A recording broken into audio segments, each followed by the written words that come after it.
Heart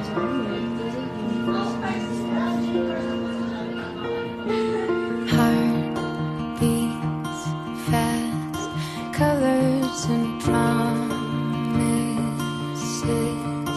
How to be brave? How can I love? Ganun ba ang operasyon ng asawa ko? Kailangan niya na kasing maoperahan. Naiintindihan kita, Mrs. Salazar. Pero kailangan muna puntahan si Dr. Guevara sa kanyang office para masagot ang iyong tanong. All of my doubt suddenly goes away somehow. One step closer. I die every day waiting for you. Darling, don't be afraid. I have loved you forever. Doc, Mrs. Salazar, maupo muna kayo. Ano pong may paglilingkod ko sa inyo, Mrs. Salazar? Doc, kailan po ba talaga ang eksaktong araw ng operasyon ng asawa ko? Nauunawaan kita, Mrs. Salazar, pero wala pa rin po kasi sa ospital natin ang gamot na kakailanganan natin para sa pagkatapos ng operasyon ng asawa. Mrs. Salazar, nakahanda naman din po ang robot na gagamitin natin para sa operasyon ng asawa ninyo. Andito po si Doktora Sofia. Siya po ang robot na mag-oopera sa asawa ninyo. Standing in front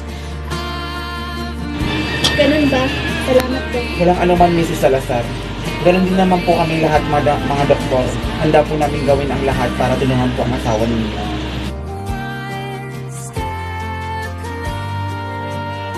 Good news, Mrs. Salazar. Bukas na po ang araw ng operasyon ng asawa ninyo. Mabuti naman kung ganun, Doc. Mrs. Salazar, ihanda na lang po natin ang ating mga sarili at maging matatag po kayo para sa operasyon ng asawa po ninyo. Kasi kami naman po ang gagawin namin ang lahat para sa tagumpay na operasyon ng asawa ninyo, Mrs. Salazar.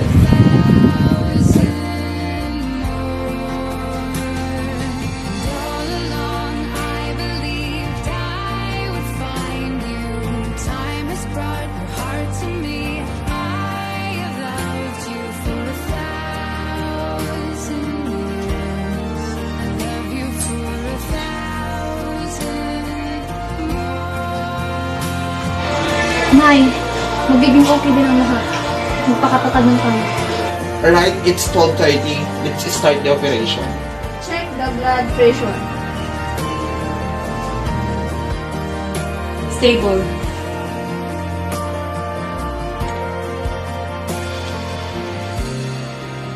Surgical knife, please.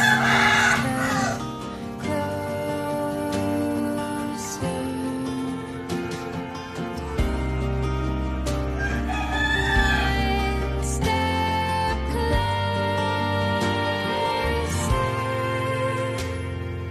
I've died every day waiting for you.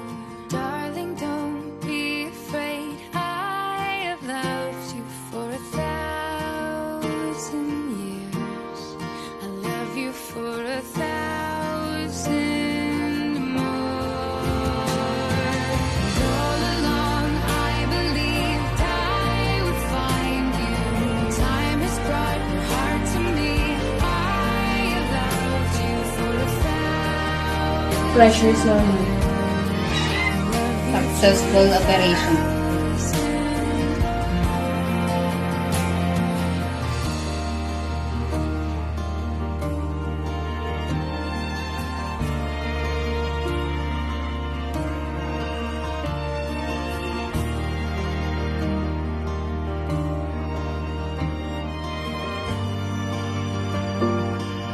Congratulations po, Mrs. Salazar.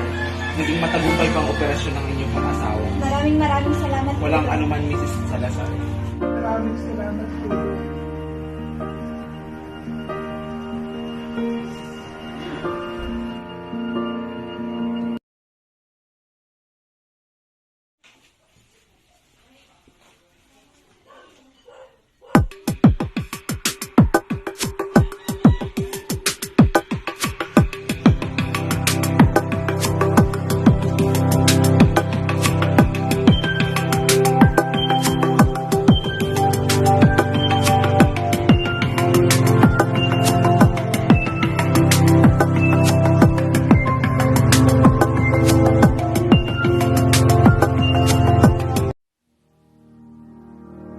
How do I tell you I need you when you still the breath in my lungs?